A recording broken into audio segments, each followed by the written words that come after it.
You're listening to the Fooled by the Root podcast. Hello, this is your host, Heidi Marble. I sound a little froggy today, so sorry about that in advance, but I'm just so excited to be here finally with Jenny Becknell.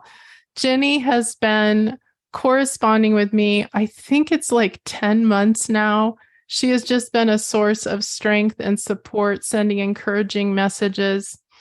Before we start our conversation, we just want to give a little disclaimer that both of us say birth mother, and we are not intending to be hurtful with that. So just know that we are aware there's other language that might be preferable, but if we reference it that way, at least Jenny, I don't know about you, but I want to blame my age, so we're gonna go with that. What I would like to do, though, is I would really like to read part of Jenny's submission, and then also she compiled the best introduction. So we're going to start with that and then get into a really great conversation. This is the message I got from her. I do not know what to say or how to explain how much I connect with everyone on this podcast. I am a birth mother with a 29-year-old daughter who I made an open adoption plan with in 1992. My daughter and I are very close. We have had a very open adoption starting from birth, where I kept her in the room with me and slept with her at night. I left the hospital with her adoptive parents and welcomed her into their home. My daughter's birth father is still a part of her life as well, and we all have a relationship. I have watched as my daughter struggled over the years, even though she had birth parents in her life, as well as wonderful adopted parents that welcomed her into their family. I have made comments over the years about how my precious sweet girl has had no say in her life. All the decisions were made by others about who she would be. She had no power. Sorry. Darn it, I'm already crying. I have sought out understanding of her as well as her mom, especially since my daughter turned 18 and could determine for the first time if she would choose on her own to maintain a relationship with me. I went on to marry when she was 3, and I have 4 sons with my husband. Her birth father met her when she was 5, and I was able to be there for that meeting. Her mom and I had a very loving, respectful, and close relationship until Anna turned 18, and it has gone downhill so drastically since that time. It has been absolute devastation for myself and mostly for our girl. We now have a 2-year-old granddaughter, and my daughter had a little girl in April of 2020. Wow, Jenny. Whew, so much there. So I asked Jenny to send me some information about how she would like to be introduced, and she had a really great idea. She said, I'm going to ask the people that love me. And so what I did is I highlighted the things that really stuck out to me. This is what her husband said about her: a strong woman that wants to make the world a better place.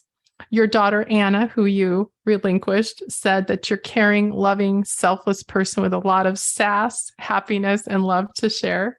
Your oldest son, Austin, said, this is one of the most inspirational people I've ever met. She is strong-willed, loving, and kind. Your son, Blake, 24, never responded, which I think is so funny. My son, Colin, 21 years old, never responded. We had to have some humor in there. My son, Devon, is it Devon or Devon?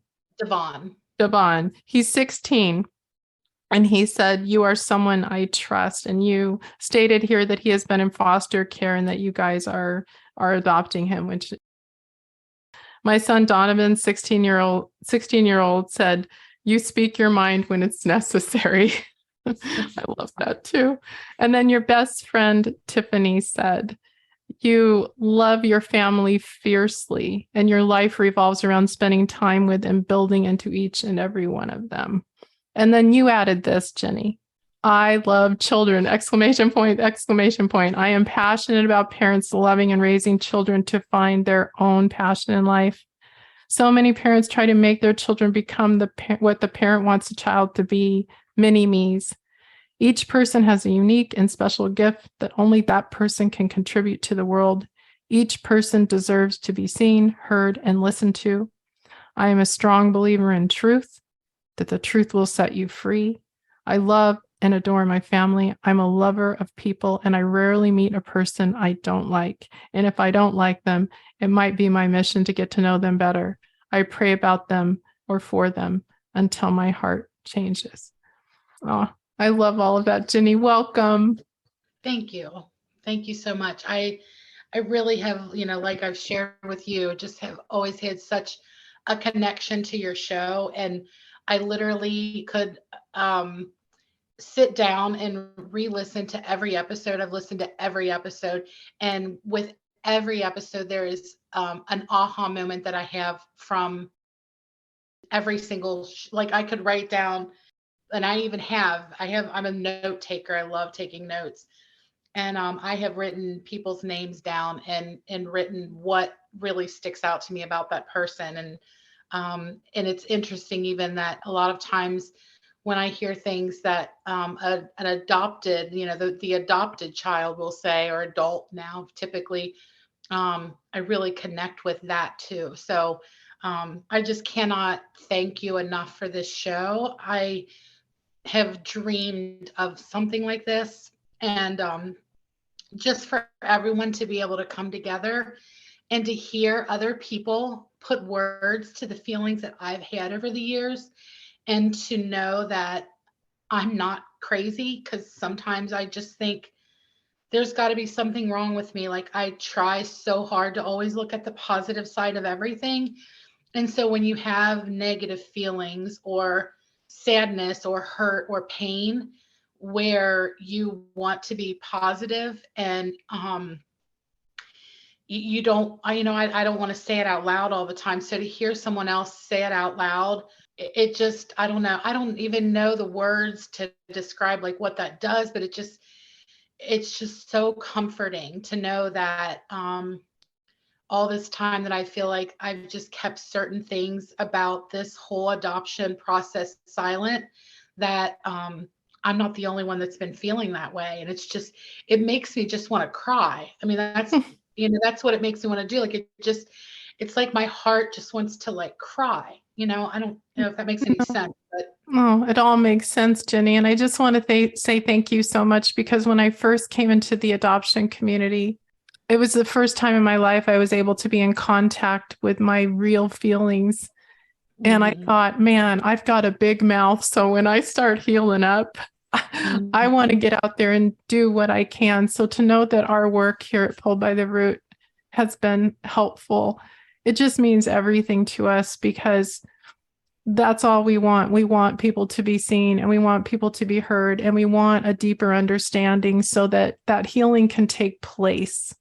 And I think it would be, you and I talked before we pressed record that you would be willing to go back to some painful places so that we could really get into the nitty gritty.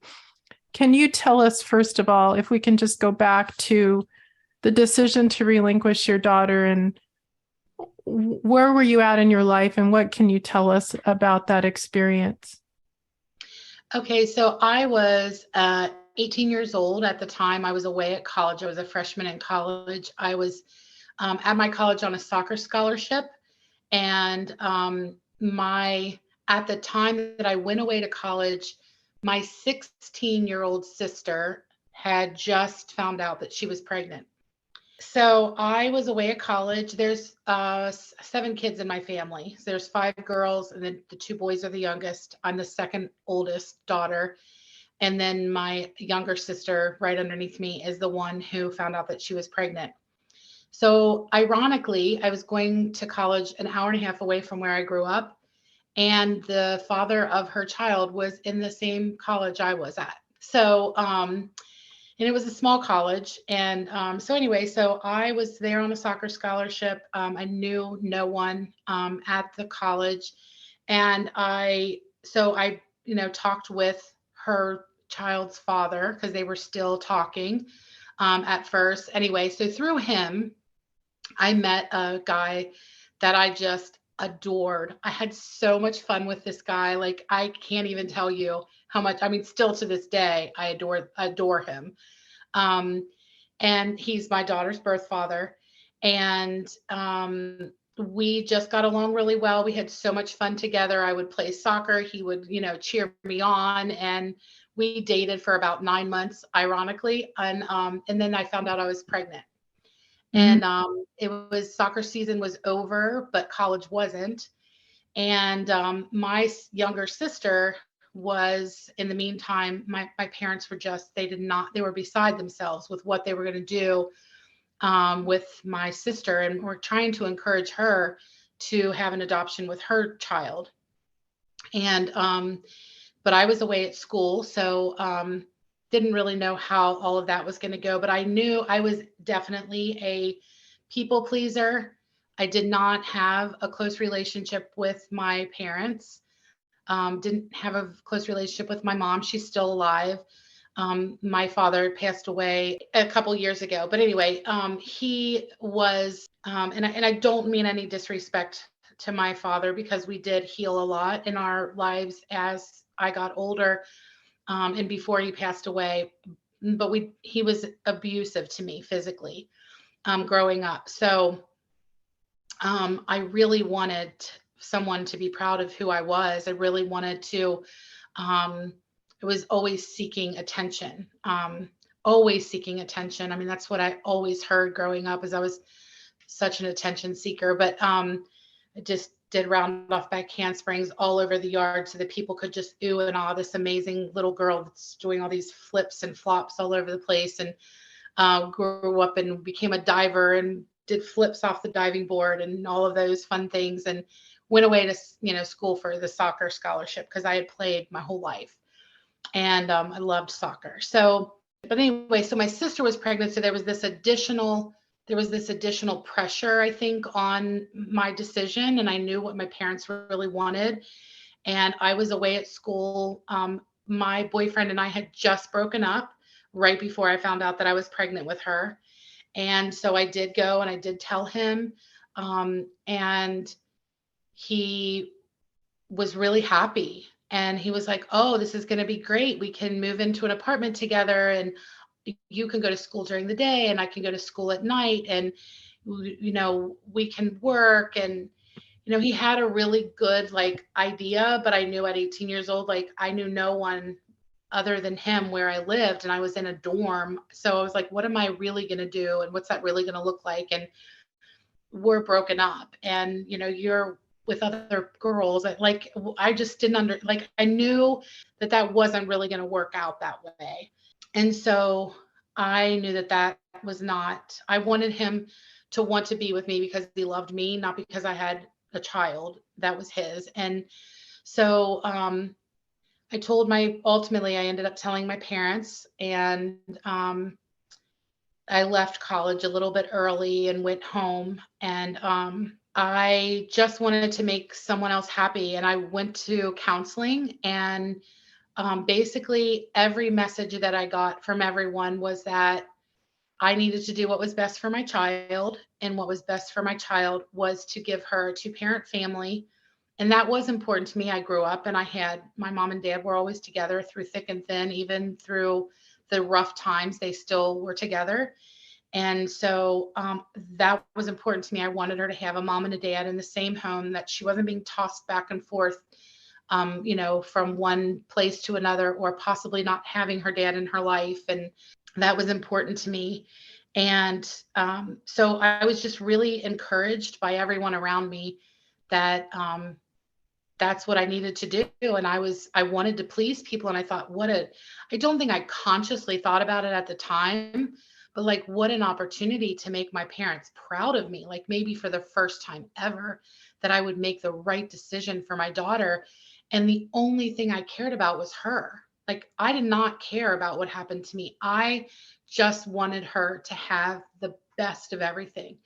And if that meant that I was going to have a broken heart for the rest of my life, then that's what was going to happen. And I hoped and prayed that it would be better than that. But I knew that I had to know her. I knew that I had to see her. I knew that I could not just have a closed adoption where she literally just disappeared. There was no way I could have done that. And so when it was brought to my attention in counseling that there was a thing called open adoption where I could still be part of her life, and that there was different degrees of openness, I thought, oh, that would be wonderful. Like I can do the best thing for her by giving her a 2-parent family, and I can still be part of her life. Like that would be so cool. Like I can, still be there and still watch her grow and hug her and kiss her and touch her and smell her, all of the things. So I thought, oh, that'll be perfect. And they said, you can meet people. And so I met her parents during counseling, and they had an older daughter that they had adopted from Korea. And so I was excited that she would have an older sister, just like I did. I didn't want her to be an only child. And so we made this decision, and I wanted her mom to be in the room with me when she was born so she could have that experience, because like you said earlier, I love all people, and I genuinely cared about this woman, and I genuinely thought like how sad it would be to not be able to birth your own child. And so I thought, what a great opportunity it'll be for her to be able to be in the room when her child's born. So I really cared about her a lot, and I wanted to give her a great experience that she wouldn't have had otherwise. So we talked a few times before she was born, and we would kind of went back and forth, and they lived close. They only lived like 15 minutes from me. So she was born on October 10th of 1992. She was so beautiful. It was just so amazing when she was born, and her mom was in the room with me. So she was able to, I did hold her first, and I didn't want to let her go, but I did, let her mom hold her after I did. So she was the second person to hold her, and my mom was in the room with me also. So I just knew that I had to do what was best for her. And I think the hardest part about it today, because she's 30 years old now, I think the hardest part about the whole thing is that I now know that the best thing for her was me the whole time. And so that's what's so hard about it. But I really did love her family, and I loved her sister. And so during her growing up, okay, so like when we left the hospital, we did this, I went through Catholic Social Services. And so we did this adoption ritual thing. I don't know how long they did this, or if they did it in every state, or if it was, I'm not really sure, but where we did this back and forth thing in the hospital room where I said, basically was blessing them with her and entrusting them to her. And it was this, they kind of told me what to say, and I said it. And then they, said back to me, like, we promise that we'll love your child. And I just remember it being really emotional. And I was so in love with this baby. Like even when the whole time I was pregnant with her, the whole time I went to counseling, and some of the counselors told us that a lot of times when a birth mother knows that she's going to place her child for adoption, that she'll disconnect from the child, or she won't. And that never happened. Like I sang to her, I played with her, my hands were on my stomach all the time. And I would listen to music with her. I would talk to her like we were best buds. I didn't know if I was having a boy or a girl at the time, and I wrote a notebook. I wrote her notes. I have a notebook that I wrote to her the whole pregnancy, just talking to her, telling her about me and my family, telling her about her birth father and his family. And because you just don't know. You don't know what it's going to look like, So, but anyway, I was in love with her. I kept her in the room with me. They were so awesome at the hospital that I had her in. I told them I wanted her to stay with me, and they let her. And there was papers that I somehow they've gotten misplaced, or I don't know if it was on purpose or on accident, but there were papers that said when the nurses would come in to check on, you and the baby in the middle of the night, baby sleeping in mother's arms. And that was always like so precious to me, because I was being referred to as her mom. And I just loved that. And I don't know, I have to find those papers. I often wonder if I can like get a hold of the hospital and have them like I don't know, send them back to me or something. But anyway, but she stayed in the hospital room with me the whole time. And I did never want her to leave. And she was going to have to go. We found out she was going to have to go to a foster home at one point because they weren't foster parents. They were adoptive parents. I don't know. It was so confusing. And I did not know that was going to happen. And I put my foot down and said, no way. They brought these people into the hospital room to meet me, to say that she was going to be at their house for a couple of days, at the most a couple weeks, maybe a month, so that her parents could go through the adoption process and be foster parents before. I don't know. It was confusing, but I just said, no, that's not happening. She's our daughter. She's no one else's daughter, and she's going home with me or she's going home with them. And that's it. Like, and so somehow, some way they made that happen. And I know that had to have been so frightening for her mom, because there was a possibility that she was going to have to go home with me. And they knew if she came home with me, she wasn't going to go anywhere else. I'm sure they knew that, even though I was very confident that I would just take really good care of her for a few days. I was getting so excited when they were saying she might have to come home with me for a few days, quietly excited. I didn't want them to know I was excited, because I wanted them to know that, I was going to follow through with my word. When we left the hospital, after we did our little ritual, I went to their house. My mom drove me in my car, and we followed them back to their house. And I just remember, I'll never forget leaving the hospital, and they let me wheel her out in a wheelchair, like you normally do with your own birth child. And I got to hold her all the way out the door. And then we got outside, and I had to hand her to them. Mm-hmm. And they had to put her in the car. And then I had to get in a different car. And I just remember driving to their house.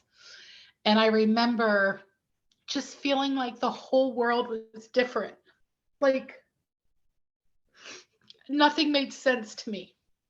I remember thinking, like, why is the tree called a tree? Just nothing made sense. And so we got to their house, and I, stayed there for for a few hours to settle her in her home, which was so sweet of her parents to allow me to do that.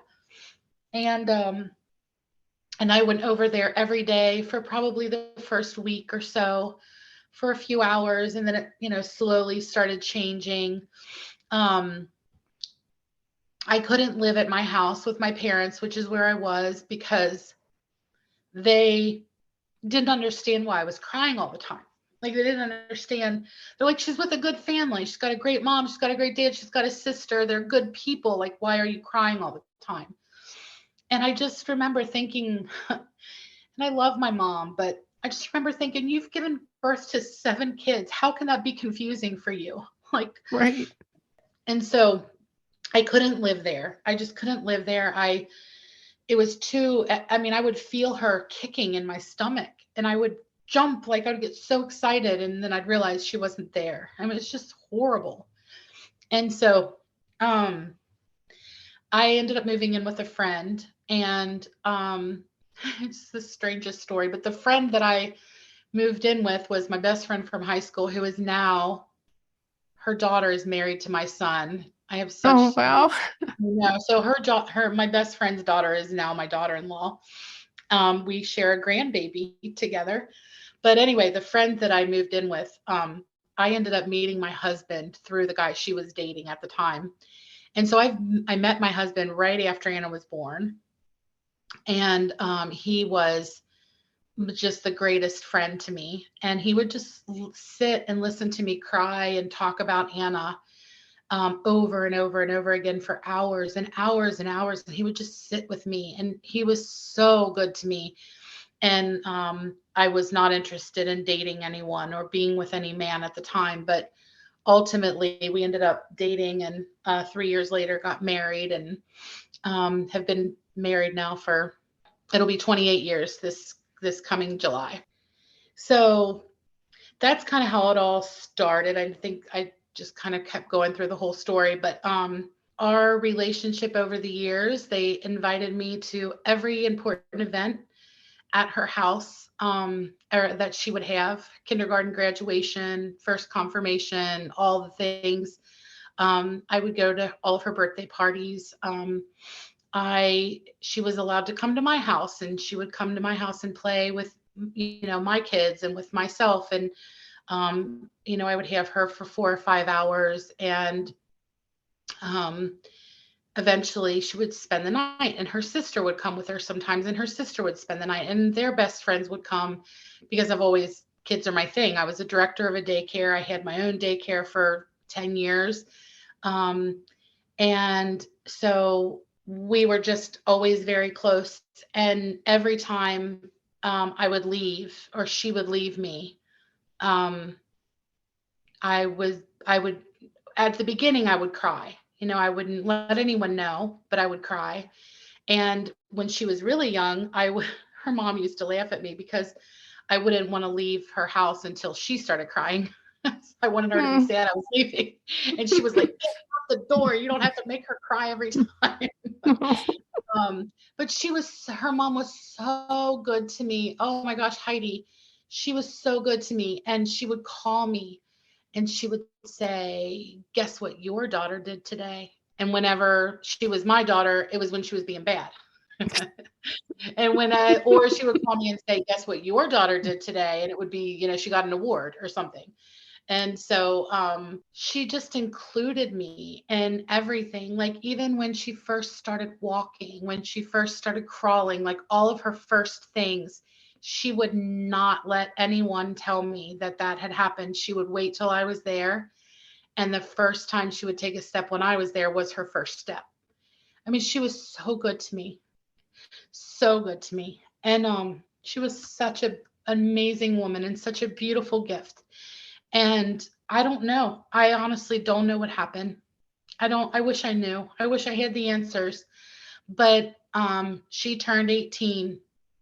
And I remember having a conversation with her on the phone. And I remember we were talking about how it was. Now, remember, I always shared all of my feelings with her. Right. She didn't really ever share her feelings with me, because I was she would even say sometimes, like, I was like her teenage daughter. She didn't tell me about what she was going through, or the thoughts going through her head. She was just always there for me. And so I remember around her 18th birthday, it was very emotional for me when she was turning 18. And I remember us having a conversation, and I was saying, like, I'm so excited because now you and I can be friends, and you can, like, tell me about you, like, we don't have to just share Anna anymore. Like, I don't have to call you to get permission to see her or whatever. Like, you can tell me about who you are and what you were like growing up and what whatever. And I don't know if that scared her. I don't know. But, and I remember saying, and it's going to be really weird because now I don't have to call you to see Anna. You don't have to call me and give me permission to see her anymore. She's going to make these decisions on her own.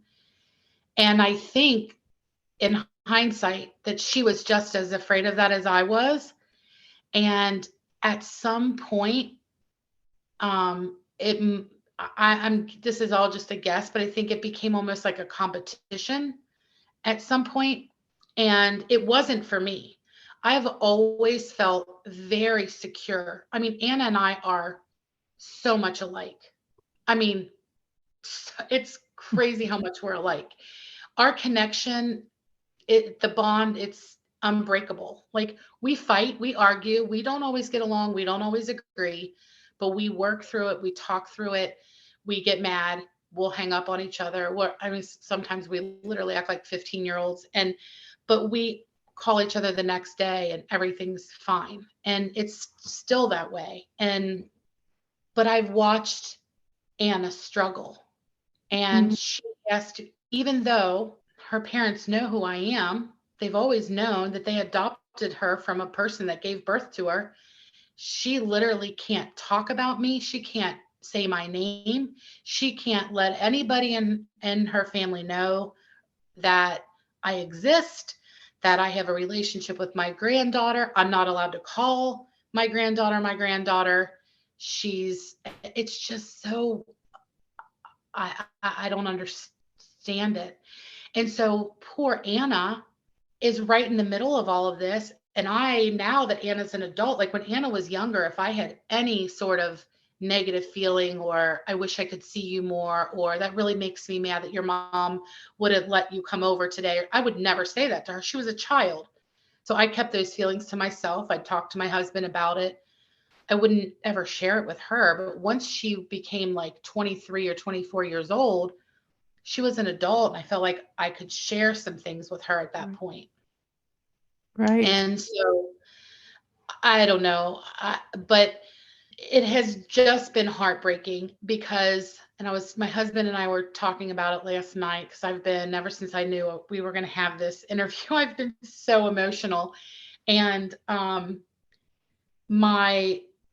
was talking to my husband about it last night because he's been there her whole Right. life. I mean, he has such a unique place in this because he's seen it all. But I was talking to him about it last night, and I was just telling him that it's just the hardest part of it is like my parents, your parents are supposed to love you unconditionally. Like you're always just supposed to know they love you. And I didn't grow up knowing that about my parents. Like I had to earn it. I had to earn their love. That's how I felt. It may not be true, but that's how I felt. And I still am that way with my mom. And, I did heal some things with my father before he passed away, but she didn't have to love me. And she did. I really thought she did. And now it's like she didn't. She just wanted what I gave her, I guess. I don't know. Like Anna something. It just upsets me so much because Anna is I want so badly to do the right thing for her. And sometimes I feel like I'm putting her in the middle of things too. When I share my feelings, I feel like maybe I shouldn't share them with her. I don't know. I love her so much and I want what's best for her. And I asked her that question, if you were going to introduce me to people and that didn't know me, what would you say? And she said, will you answer that for me? What would you say about me? And I said, I don't know how to answer that for you, Anna. You aren't who you're supposed, you don't know who you are. She still doesn't know who she is. Like all of these podcasts that I listen to, it's amazing how much she's got to keep me her secret. Like you talked about, you felt like you were having an affair on your family. That's where she's at right now. But they knew. And her mom even said to me one time, you have role confusion, Jenny. There's role confusion for you. And I said, there's no role confusion for me. And she said, you didn't do the work. We did the work. You're not her mother. And I'm like, well, I know, and I've always respected that. I've always thanked her for how wonderful she has been to Anna and what a great mother she was to her and to me. And, but she said, you're not my peer. You're not. Just been, I don't know, it's gotten really nasty, like really, really nasty. And right after my granddaughter was born, it was right around COVID. And I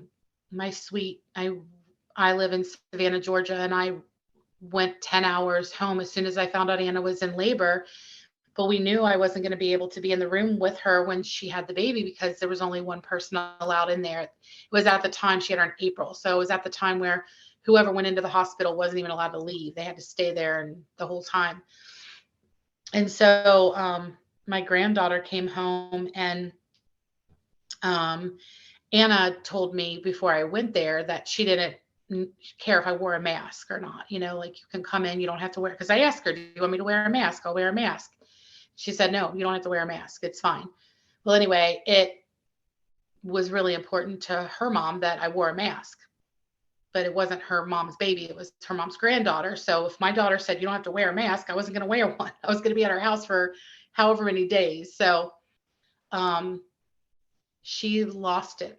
I mean, she lost it on me, was screaming at me, threw something at me when I was holding the baby, like threw like something like at my feet on the ground, while I was holding a brand new baby that just came home from the hospital, and she's screaming. And I'm like, well, I'm going to be the mature adult here. I'm not going to scream and yell. You don't need to be disrespectful to me. I'm holding our granddaughter right now. So, you don't need to act like that. It was just very strange. But and it's just continued to get worse and worse. And so there was, talk about there being role confusion, and that this wasn't my granddaughter. And I remember getting to the place where I started to get bitter myself about it, because I love that woman. I love her. And so it just makes it so hard for me, because I'm so hurt. Like, I'm so incredibly hurt by some of the decisions and choices and things that she has done and said, and what she has put, Anna through.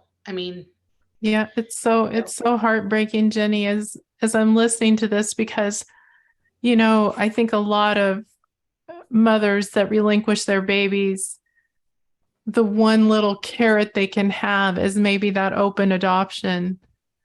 I've never heard a story like yours where it was so integrated and then retracted so suddenly. And so all these bonds are built and then they just dissolve. And the confusion for everyone, in particular your daughter, and that, she's having to do this whole trying to choose between people she loves. It's just, oh my gosh, I'm so sorry that that's happening. And what do you think should have been done differently? Or like, if you look back on that, is there any wisdom like that you can partake? And I know you're still working through it, but if you're talking to other mothers who are relinquishing and they think that open adoption is, I'm sure it's different in every case, but I don't know. What do you have to say to that?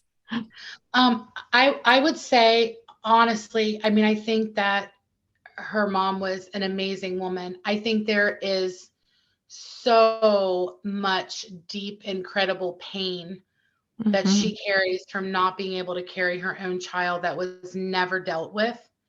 And maybe some decisions she made that she's carrying shame and guilt around for, that she just never sought healing for. And I think that has taken that out on, has tried to make Anna become who she wanted Anna to be just like her, to be this person she wants her to be. At 30 years old, she will still tell Anna to re-say a sentence, like, follow after me and listen to this and do what I say. And the thing is in closed adoptions, the birth mother would never know about these things. And That's so true. I have this very strange kind of seat in this relationship, because Anna and I are so close, and she has told me, I can tell you anything. I know that I can tell you anything, and I do tell you anything, but then I get mad at you when you have a reaction to it, because it does put her in a strange place, because I don't want anyone treating her that way. I don't want anyone talking to her that way. And it's very, very, very, very unhealthy. Their relationship is extremely unhealthy. And it doesn't need to be that way. Like, honestly, if I could say anything,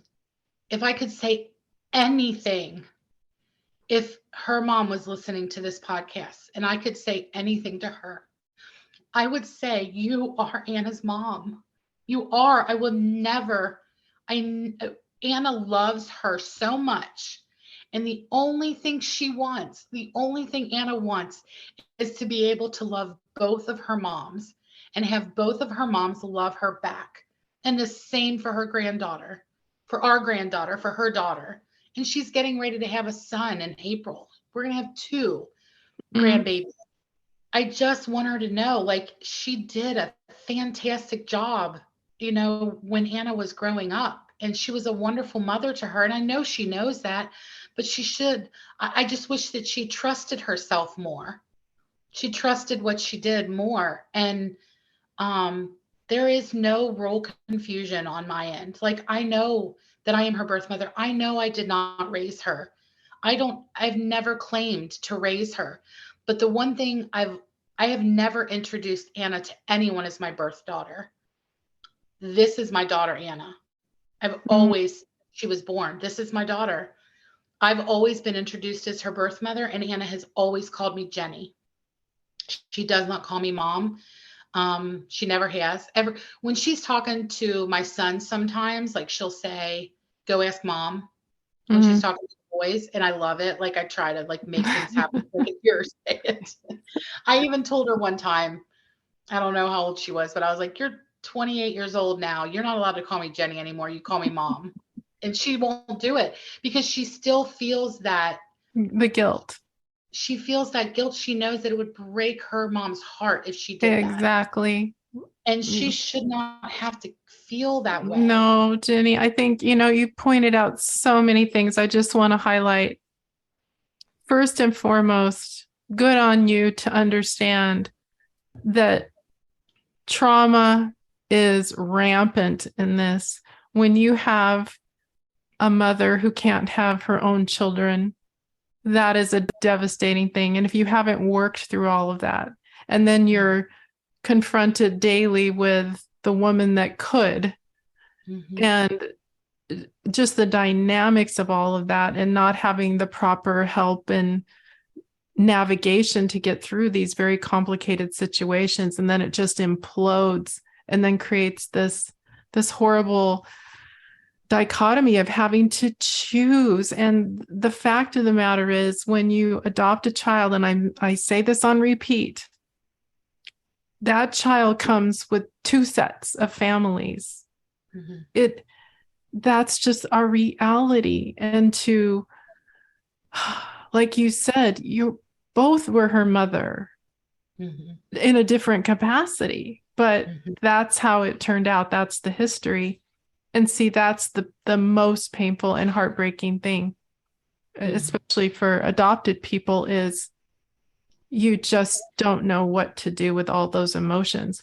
And then to see everyone that you care about in pain, it's just, there has to be a better way of going about this. And if we can go back, like I think about what you were talking about at the hospital, and when you were driving in the car, and that separation. And one of the things you said is that now what would have been best for her is you. Yes. We're learning so much. I mean, there was so much judgment on a single mother, or if you didn't have this or that. But my goodness, the science and everything is telling us that trying to preserve that family, that first bond, should be priority one. Let's look and see if we can do that first. And then if not, okay, now we start looking at different options. But even those need to be more humane and more thoughtful. I mean, I could just go off on a tear about all of it, because I think there's just so much unnecessary pain in this. And the unique situation you have with your open adoption, I have never heard of anything like. I had one podcast guest. I remember she told me she had this quote open adoption, and she said she went to the park to see her daughter, and it was so strange because it was like she was watching a movie. Mm-hmm. And she didn't know how to fit into that. And I was like, oh gosh, I can't even imagine what that felt like. Like, oh, so I'm just so sorry that you guys are still entangled in this. And what do you think, like, you can say to adopted people out there that are going through something similar to your daughter, where they are torn? And believe me, a lot of us are. Mm-hmm. What can you say to them, Jenny? I think that the one thing that I would say is, I think it's just really important for you to have those conversations with your parents, whether it's your birth family or your adoptive family, to be able to communicate what you feel like you're going through and to explain, like, I mean, I think for Anna, I don't know that her mom would even listen, Yeah, that's the problem. I don't know. Like, I think the main thing is that to just be true to yourself and like find out who you are, like figure out whatever it is that you need, like trust and believe that, and don't wait. Don't keep waiting. Don't keep waiting to figure it out. Like, dig deep. It's going to hurt, but it's going to be so good for you to do it. You deserve that. Like, you're a unique person, that you don't belong to anyone.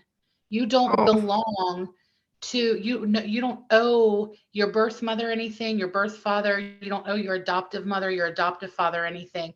You have a place here on this earth.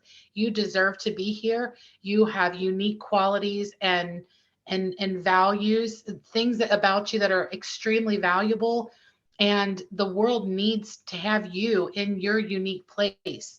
So don't stay hidden under a rock or not do the healing that you need to do to be yourself. And trust your gut, trust your heart. And when you don't want to talk to anybody or do anything, just don't. Just don't. The only, I mean, I'm a strong believer in the Lord, and we all belong to him. We don't belong to anybody. Like, I'm lucky and I have been blessed in so many ways that the Lord has given me all of these amazing children to be part of their lives. But my place is to laugh with them and to have fun with them and to teach them about things and to enjoy life and to give them different experiences and circumstances so that they can figure out, oh, I like music, I'll become a musician. Oh, I think I'm going to be a dancer. Like, it's like, let's figure out what is it that you want to do? Who are you? This, give our children different experiences so they can figure out who they are. This isn't about me saying, okay, well, I mean, I grew up, I loved soccer. And then I had 4 sons. I was like, oh, this is awesome. I'm going to be a sports mom. None of my kids wanted to play sports. They all wanted to draw, play music, all the things I knew nothing about.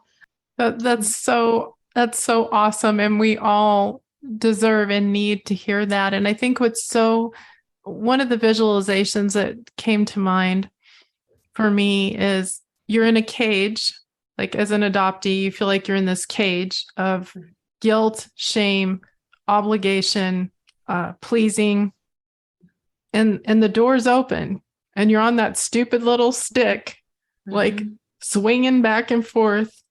You want to fly out, but man, it's so scary to go out into all of that, like that air and that space where you just could free fall at any moment.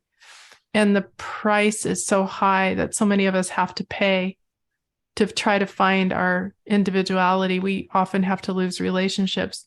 But the point is, and I think, and I'm not an expert, but it feels to me that your truth is so important.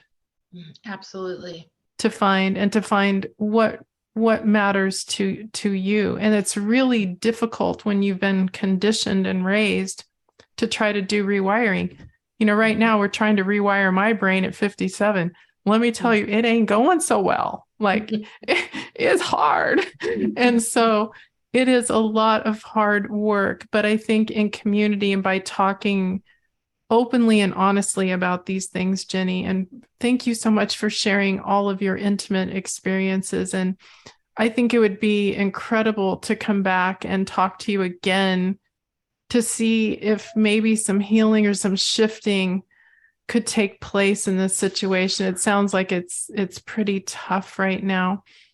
And for those parents, as we start to wrap up the interview, for those parents who are adopting, I know they get a lot of heat from all of us, and a lot of it makes sense. But I feel that it's an opportunity to speak to them about, what do you think they need to know?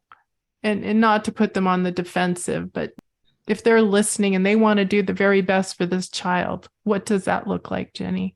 I could go in a couple of different directions with that answer, but we're just going to go with they're going to adopt a child. And I would say for people that want to adopt a child, there are lots of children who've been in foster care for a really long time that need a family.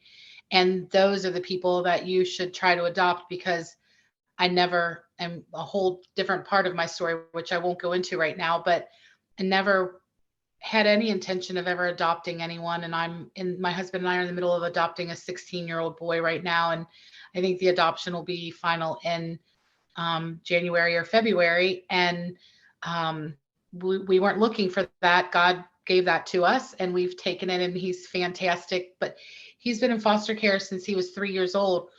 But lucky for him, he has a birth mother as his mother. And so he's going to know everything about his family that we can find. He will know it all. I showed him his birth certificate one day and he didn't even know how to react.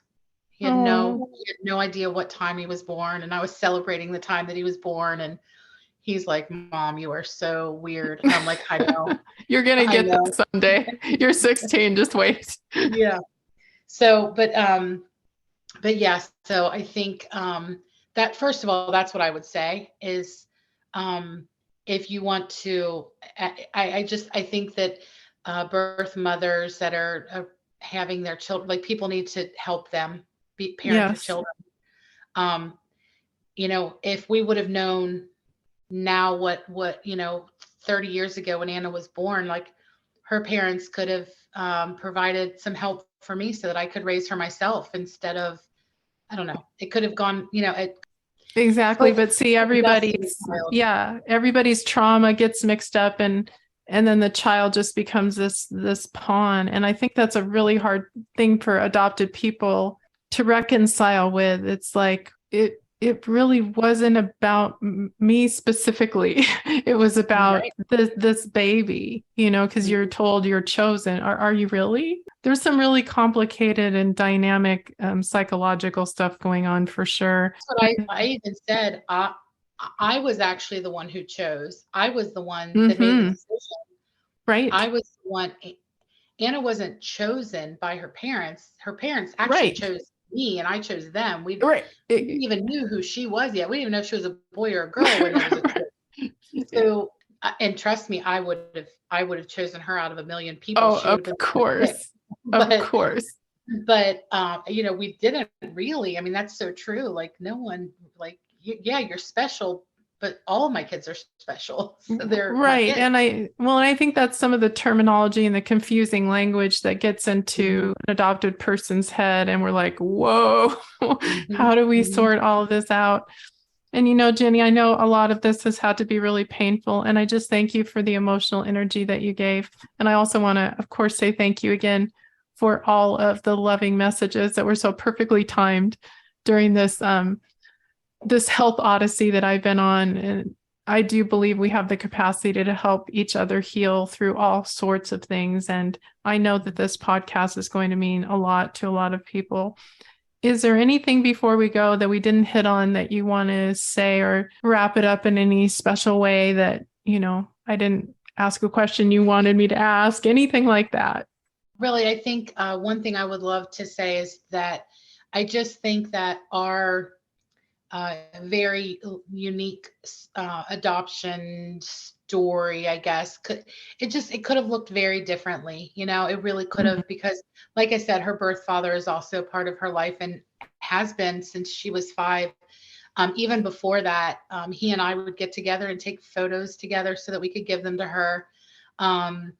He and I get along great. We still, due to this day, we have pictures of, at our granddaughter's birthday party together, Anna and her daughter and him and I as a little family or whatever picture, birth family picture. But I think that, I think it would be really cool if he would do a podcast with you and give you his experience. Oh my gosh, Jenny, that would be so awesome, because we just don't have enough of that going on. We really need to really get all sides telling their stories, because that's where perspective changes.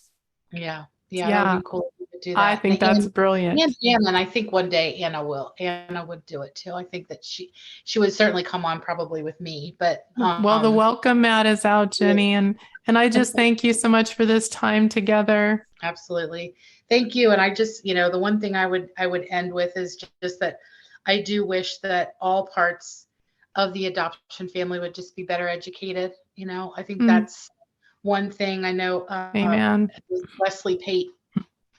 Oh. So I've heard his long last name. Was yeah. about that, and I 100% agree with that. So, but I think that if I were just to end, the one thing that I would end with is just telling Anna that I absolutely love her more than anything in this entire world, and I am the mother I am today to all of my other children because I never wanted her to do anything but be proud of who I am. And that is what I've done with my life. She also doesn't want to not have her mom, and that's what she's always said. She's like, I don't want to not have my mom. Like, right. I love my mom. I want my mom. So you shouldn't have to choose. right.